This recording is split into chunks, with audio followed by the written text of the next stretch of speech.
안녕하세요. 김유갑의 경제부동산입니다. 더 좋은 방송을 하도록 구독, 좋아요, 댓글 알림 부탁드립니다. SBS 충격 속보. 방금 한국은행 기습 발표. 한국은행이 성장률 마이너스와 삼성전자 위기, 해외 위험 등을 담은 예외적인 기습 발표를 하였습니다.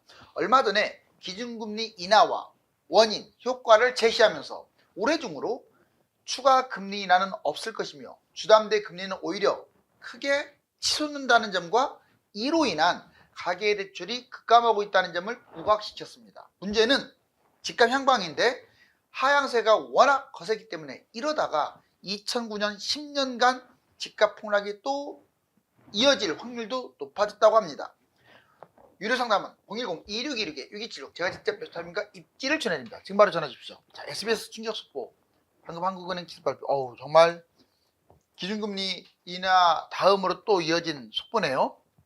먼저 속보부터 볼까요? 경제성장 마이너스, 내수 부진 예상보다 심각.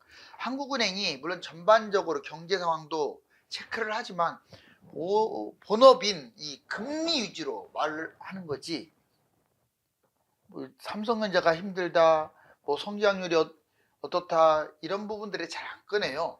근데 아주 노골적으로 꺼내고 있죠.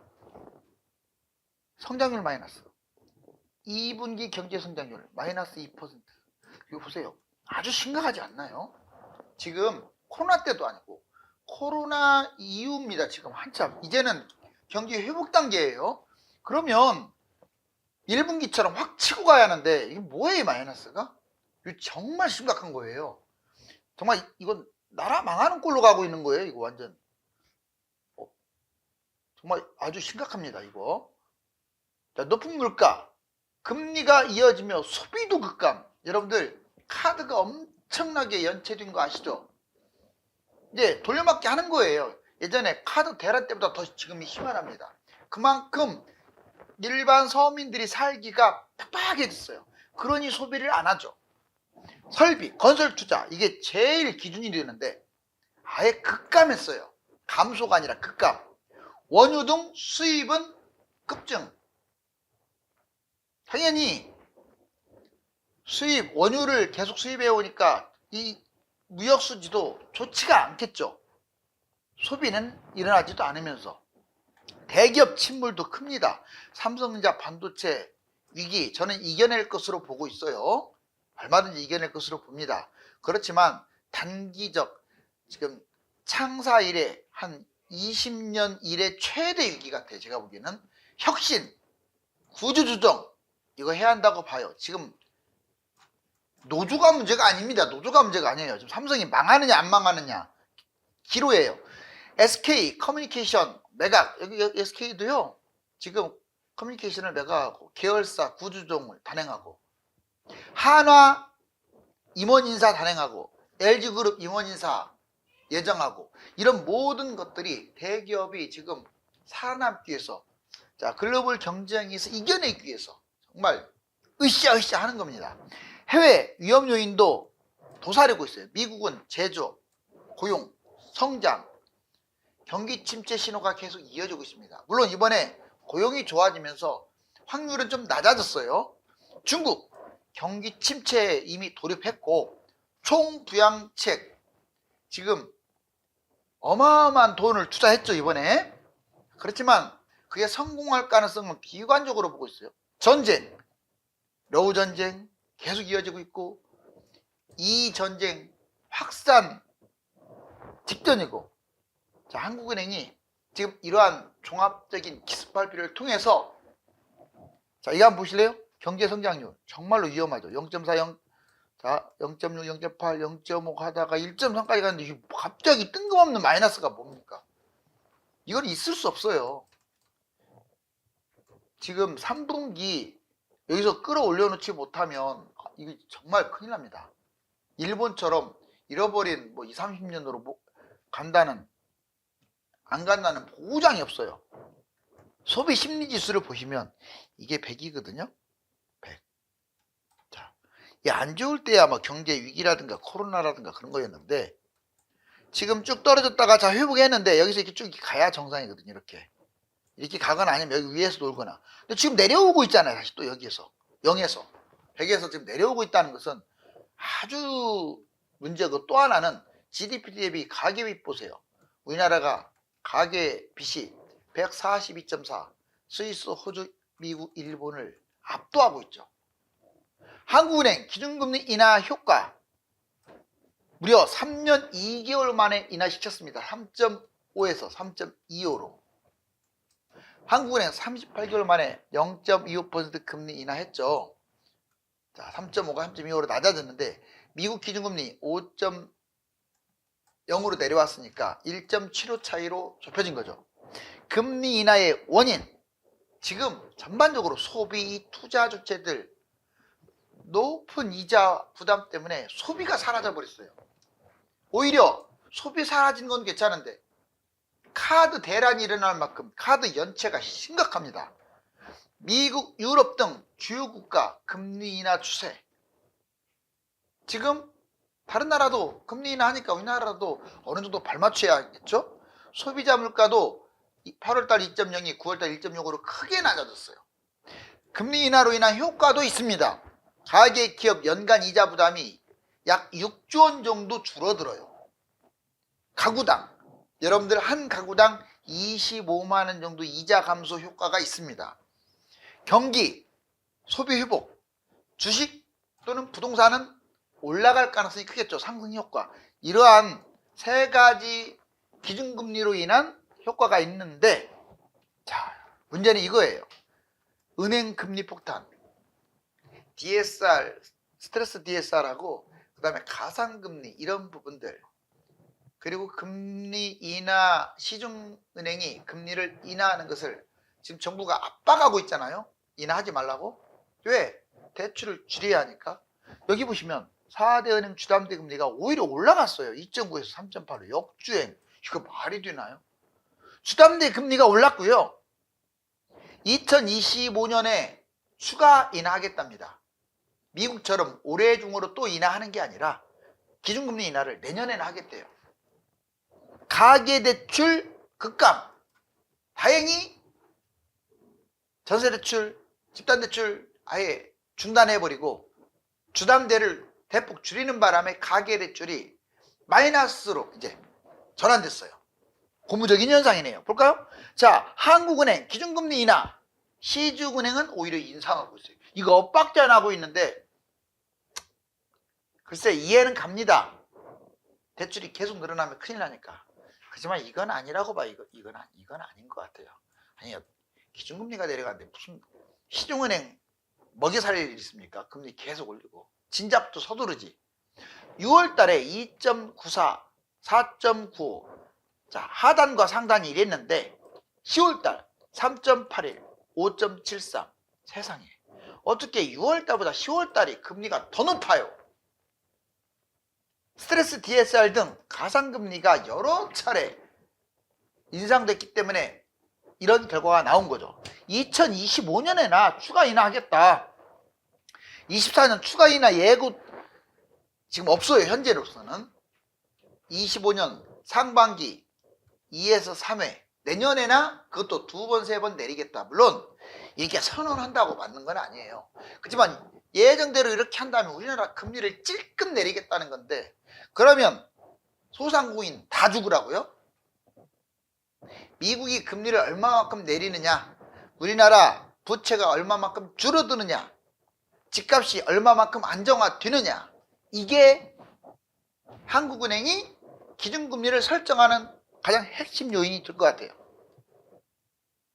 2% 성장률에서는 중립금리 수준 완화. 본인은 중립금리라고 지금 분명히 표현을 썼는데 내가 보기에는 뭐 이거 중립금리니까 금리를 안 내리겠다는 뜻이지.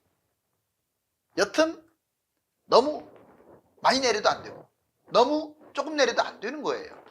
특히 미국과 금리차, 우리나라가 손을 쓸 길이 많지가 않아. 한국은행이. 왜냐면요 2%까지 벌어졌던 게 너무 2% 너무 크게 유지를 했잖아요. 금리 격차를. 이걸 이렇게 좁혀 나가야 하는데 갑자기 이렇게 역전시킬 수가 없기 때문에 한국은행도 고민이 있을 거예요. 가계대출 급감. 자, 전세대출 집단대출 중단 이런 나라 없을 것 같아요. 정세대출, 집단대출 아예 중단시켜버렸어요. 대출을. 주담대도 대폭 감소됐습니다. 이자율은 확 뛰고 10월 은행 가계대출 주담대가요 얼마나 줄어든 줄 아세요? 6,029억이 감소했어요. 그전에는 감소가 아니라 늘어났죠. 여기 보시면 8월 달에 자 모든 대출 가계대출 플러스 9.6조였어요. 와. 근데 9월 달에 좀 줍니다. 이제 이때부터 본격적으로 나왔잖아요. 대출 중단, 대출 제한. 9월 달에 플러스 5.6조로 확 줄었어요. 그런데 10월 달 보세요. 자, 이제 마이너스가 됐어요. 마이너스 6천억, 1,600억. 와, 어마어마하네요. 가계대출이 이게 급등하다가 사상 최고치로 급등하다가 좀 이제 꺾여서 줄어들었다가 지금은 마이너스로 내려왔습니다. 이렇게 마이너스가 이어진다면 가계대출 비율은 줄어들겠죠. 자, 여기 보시면 한미 기준금리 차이, 소비자 물가지수 원래 2포인트씩 미국 자 5.5 우리나라 3.5 계속 유지되다가 미국이 5.0까지 자 B컷을 단행하니까 우리나라 스몰컷 3.25로 3.5에서 내렸어요. 그래서 격차가 2포인트에서 1.75로 줄었죠. 4대 은행 주담대는요 근데 올렸어요. 이건 아닌 것 같아요. 물론 제 2단계 스트레스 DSR하고 가상금리 이런 문제가 있어서도 그랬지만 세상에 기준금리 인하가 지금 하는데 금리를 갖다가 자 우리은행 보세요. 9월하고 10월달 한 달만 비교할게요. 4.22가 4.53 신한 4.05가 4.25 국민 3.91이 3.99 하나 3.71이 3.81 어떻게 기준금리는 떨어지고 있는데 주담대는 올립니까? 이건 아닌 것 같아요. 웃는 곳은 은행밖에 없습니다. 대출 항목별 가계대출 증감 추이 그나마 여기 보세요. 7월달 그리고 주담대하고 기타 대출 5.4 야 좋습니다. 5.4조 5,400 5조 4천억이에요. 그리고 기타 대출이 줄어든가 싶더니 8월 달에 너무나 많이 늘었어요. 주담대 그리고 기타 대출 8조 5천억 1조 2천억. 그런데 9월부터 이제 달라져요. 9월 달이고 10월 달라요. 예, 보세요. 10월 아직 안 나왔겠죠. 다 일부만 나온 거죠. 기타 대출 주담대 확 줄었네요. 다시 또 원래는 확 늘어나는 이 추세적으로 늘어나야 하는데 그리고 기타 대출은 많이 줄었네요. 이게 10월 달 와서는 둘 다 마이너스로 돌아선 거예요. 대단하지 않나요? 자 아파트 끝났다. 한국은행이 아파트 끝났다라고 지금 자주 하는데 집값도 폭락하나 2023년 닮아가는 2024년 서울 아파트 2023년에 상저하고였거든요. 주로 여름에는 많이 뛰고 겨울에는 이렇게 보합 하락이 시작됐다. 이미 지표를 봐라. 하락 요인은 이렇다. 볼까요? 9월에 정점 찍고 하락세 9월달이 제일 많이 뛰었죠. 추석 직전까지 실거래가 하락이 늘어나고 있어요. 여름의 상승 겨울 하락 이게 반복되고 있는 작년과 그대로 대세 하락도 가능할 수 있다. 하락론자 입장에서 하락장은 경기 지방 폭락장은 만약에 진짜 대세 하락이 온다면 놀라지 마세요. 그동안에 많이 뛰었던 강남하고 한강변이 폭락할 겁니다. 이건 볼 것 없어요. 계속 폭락한다는 게 아니라 하락장에. 그런데 경기 지방은 그냥 하락할 거예요. 왜? 뛴 게 별로 없으니까 서울이 외곽하고. 그런데 대세 하락이 오지 않고 그냥 보합에서 머물거나 또 상승장으로 전환이 되면 강남하고 한강변은 미친 듯이 터질 거예요. 이게 해외 시세에서 GDP 대비 도시 평균만 따지면 안 되고 상위 0.1%, 1%, 10% 이 상위 클래스의 주택 이게 우리나라가 GDP 대비 약해요. 아직 싸요. 믿어지십니까? 서울은 비싸요. 평균은. 우리가 보기에는 강남이 너무 집값이 비싼데 뭔 말하고 있냐. 우리나라는 그래봤자 6배 차이밖에 안 나요. 서울의 비싼 아파트 비싼 게 6배 차이인데 해외는 10배에서 20배가 평균이에요. 그 말을 하려고 하는 게 아니고 아파트가 끝났다. 여튼 하락장이 오면 누가 제일 많이 빠진다? 강남 한강변입니다. 서울 많이 뛰었으니까 특히 새 아파트가 몰라가겠죠. 미친 듯이 떨어지겠죠. 자, 매매 지표 하락, 주간 시세, 거래량, 매물 다 지금 안 좋잖아요. 시세 떨어지고 있지, 거래량 줄죠. 매물은 늘어나죠. 주요 지표 하락, 경매, 미분양, 청약이 안 좋은 쪽으로 악화되고 있어요. 매매 심리 지표, 매도자가 우위, 원래는 파는 사람이 우위였어요. 즉석에서 취소하고 즉석에서 올리고 그랬는데 지금은 매수자, 사는 사람이 약간 우위로 돌아섰습니다. 근데 아직 서울은 상승입니다. 매도자 우위예요. 그게 폭이 좀 줄었을 뿐이지. 수도권하고 지방이 이제 매수자 우위가 많다 이거죠. 자, 이제 하락 요인, 대출 중지, 전세 대출이라든가 집단 대출이라든가 주담대 이게 아예 금지됐거나 제한, 소극적 금리 인하, 한국은행 부채를 핵심으로 잡았잖아요. 그래서 금리 인하를 소극적으로 하겠다. 올해는 끝났다. 내년에나 인하하겠다. 기준금리를. 경기 침체, 성장률 주가 하락, 달러 불안, 국내 경기도 아주 안 좋아요. 그 가장 기준이 되는 게 뭔 줄 아세요? 아까 말했지만 카드 연체, 이게 제일 중요해요. 웬만하면 카드 연체 안 하거든요. 이자가 세니까. 자, 경매 미분양 주간 시세 보시면 경매도 지금 줄어들고 있고요. 근데 미분양은 여기서 놀고는 있어요. 약간 줄어드는 것 같긴 한데 문제는 준공후 입주 후 미분양을 악성 미분양이라고 해요. 입주했는데도 미분양 난 거. 이건 늘어나고 있어요. 이게 팍 줄여야 하는데 거의 횡보죠, 횡보. 그 다음에 아파트 여기 실제로 0.32 8월달에 0.32 찍고 상승폭이 좀 줄어들고 0.10에서 횡보. 이게 0입니다. 아직 마이너스는 아니에요. 전국은 0.01. 즉 지방은 마이너스가 끝없이 이어지고 있다는 거죠. 자, 코스피도 보세요. 여기 높은 상태에서 이렇게 수직으로 하락하고 있죠. 원래 다른 나라들은 이렇게 하락 안 했어요. 다우나 나스닥을 비롯한 유럽 대부분 나라들은 신고가예요. 여튼 우리나라 주가도 안 좋은 상황. 모든 대출 금지 과정. 원래 대출 제한을 했었어요. PF 대출 너무 많으니까 제한. 정책 대출도 이제 지금은 없어졌지만 제한. 이금융권 대출도 제한. 그러던 게 일부 중단을 했었습니다. 유주택자 대출 중단, 신규 전세, 다주택자 이렇게 중단하더니 갑자기 모든 대출 중단이 된 거예요. 지금은 대출 중단입니다. 주담대하고 일부 신용대출만 허용한 거예요. 전세대출이라든가 집단대출 중단. 대신에 뒷구멍에서 하고 있죠. 이금융권 해가지고 확장됐습니다. 이거 보실래요?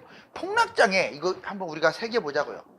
한번 폭락장이 와서 우리 서민들도 좋은 아파트 한번 딱 살아봤으면 좋겠는데, 자, 압구정 현대 8차, 대치동 음마 다 34, 35평, 올림픽 선수촌, 분당 서현 15마냥 봤더니 2007년에 12억 8천, 압구정 현대 12억 8천이 10억 아래까지 떨어졌었네요. 그게 40억 21년에, 근데 더 재밌는 것은 지금은 50억이야. 2021년 꼭지보다 더 비싸요 지금이. 근데 얘가 추락을 하면 정말 경제위기가 터지거나 사이클상 폭락을 하면 25억까지 내려갈 가능성이 커요. 물론 그대로 올라가면 또 장기적으로는 100억 한다고 하죠. GDP 대비 상위 1% 이내 부동산 주택을 따졌을 때 나온 결과예요. 100억이 넘는다는 게. 하지만 100억은 나중 문제고 하락장 오면 25억. 어느 게 맞을까요? 자, 대치동 음마 아파트 13.9억이 8억 5천까지 빠졌다가 8억이면 잡았네요. 28.2억. 음마는 크게 벗어나질 않죠. 한강변이 아니다 보니까. 얘도 빠진다면 17억까지. 올림픽 선수 기자촌 10억? 6.3억까지 떨어졌어요. 6억이면 잡았었어요. 자, 그러던 게 24억까지 치솟다가 최근에는 한 23억, 거의 이제 언저리까지 왔죠. 자, 14억까지. 만약 경제 문제가 생기면 분당 서현 15마냥 12.3억이 6억까지 떨어졌다가, 자, 2021년 19억, 거의 20억 돌파. 하락하면 10억까지 떨어질 것이다. 이거는 하락한다는 전제 조건은 어느 정도 맞아요. 하락하면 이만큼 빠져요. 실제로 2022년에도 강남 폭락했었잖아요. 그러니까 어떤 경기 침체 갖고는 안 되고 위기가 터지거나 그거에 준하는 게 터져야죠. 세 가지 갈아타기. 미래 입지 좋은 곳으로 갈아타야 돼요. 당연히 강남으로 가고 서울로 가고 지역별로 부촌으로 가야죠. 유형도 자 주택은 아파트로 가야 하고 대단지로 가야 하고 가격 고가 아파트가 많이 떨어진 것들로 가야겠죠. 미래 호재 입지 역시 서울이라든가 서울 가까운 곳 호재 GTX나 한강 랜드마크 뭐 이런 거 접근성 뭐 전철 상권 학군 이런 것들 있는 곳 이렇게 세 가지 형태로 갈아탄다. 집값 과연 지금 현재 한 이 정도 이렇게 위에서 놀고 있는데 이게 이렇게 한번 추락하는 날이 올까요? 한국은행이 금리 문제 외에 집값 분기와 경기 침체를 추정하는 것은 매우 이례적으로 그만큼 경기가 좋지 않다는 뜻입니다. 카드 연체가 대표적이죠? 감사합니다.